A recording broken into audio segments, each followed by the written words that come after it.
छतरपुर जिले की बड़ा मलहरा सीट पर उपचुनाव को लेकर घमासान आखिरी चरण में है। अपने अपने प्रत्याशियों की जीत दिलाने के लिए नेता मैदान में हैं। शनिवार को टीकमगढ़ विधायक राकेश गिरी और युवा नेता अरविंद भदौरिया बड़ा मलहरा पहुंचे। इस दौरान उन्होंने कहा कि बिकाऊ टिकाऊ पर नहीं, जनता विकास को अपना वोट देगी। इसके साथ ही नेताओं ने बीजेपी की जीत का दावा भी किया। विधायक राकेश गिरी और अरविंद भदौरिया से बात की संवाददाता मनोज सोनी ने।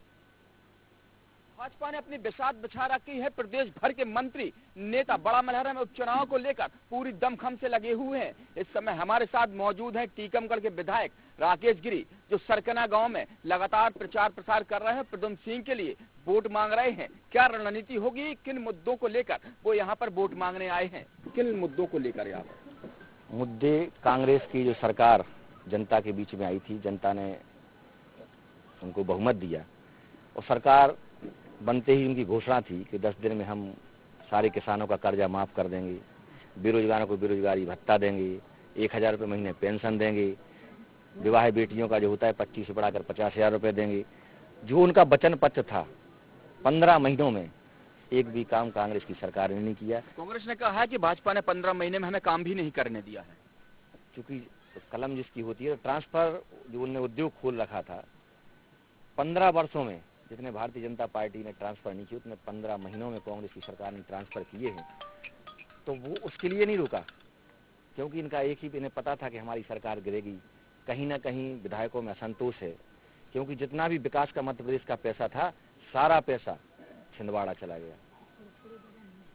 और इसके बाद जब सरकार गिरी, सरकार गिरने के बाद लॉकडाउन जैसी विषम परिस्थितियों में हमारी सरकार ने फ्री अनाज देने का काम किया हर गरीब को, हर जरूरतमंद को। बड़ा मलहरा में एक और मुद्दा लगातार गूंज रहा है, बिकाऊ टिकाऊ, गद्दार वफादार। तो इन मुद्दों को लेकर भाजपा को कितना प्रभाव पड़ेगा?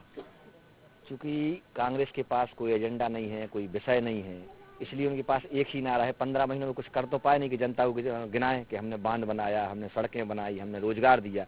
उनके पास कोई विषय नहीं है, कोई एजेंडा नहीं है, इसलिए एक ही विषय है, बिकाऊ बिकाऊ बिकाऊ। क्योंकि यदि वो बिकाऊ होते तो उन्हीं विधायकों के साथ आते जो विधायक पहले ही आए। लेकिन वो विधायक क्यों आए? क्योंकि उनके साथ अनदेखी की गई। सिंधिया जी ने जनता के साथ वादे किए थे, उन वादों के वादे खिलाफी की गई, इसलिए सिंधिया जी ने सरकार पटकी। 5 महीने सरकार चलने के बाद कहीं ना कहीं प्रद्युम्न जी को लगा कि 15 महीनों में हमारा विकास नहीं हो पाया, हमारा विधायक रहना बेकार है, इसलिए उन्हें जनता के हित में अपने विधायक से इस्तीफा दिया है। हमारे साथ अरविंद पटेरिया भी मौजूद हैं, जो युवा नेता हैं और लगातार युवाओं की टीम यहाँ पर बड़ा मलहरा में काम कर रही है। तो अरविंद पटेरिया से जानते हैं कि उनकी टीम किस तरीके से पूरी सेक्टर बाई सेक्टर लगी हुई और किस तरीके से भाजपा को जीत दिलाने में सफल हो पाती है या नहीं। जी अरविंद जी, किस तरीके से आपकी टीम लगी हुई है और क्या परिणाम आएंगे? चूँकि पूरे जिले में एक जगह चुनाव है, बड़ा मलहरा विधानसभा में चुनाव है। जिले के पूरे कार्यकर्ता यहाँ पर आकर के अपनी अपनी जगह पर जिसको भी जो जिम्मेदारी दी गई है वह पूरी निष्ठा के साथ वह अपना काम कर रहे हैं। और हर बूथ पर, हर गांव में, हर पंचायत में, हर सेक्टर में, हर जगह हमारे कार्यकर्ता पूरी मनोयोग से अपने काम में लगे हुए हैं। तो ये थे अरविंद पटेरिया, जो युवा नेता है। उन्होंने कहा है बिकाऊ टिकाऊ गद्दार वफादार पर नहीं, बड़ा मलहरा में विकास के दम पर कमल खिलेगा। मनोज सोनी के साथ मुरसलीम खान, IND 24।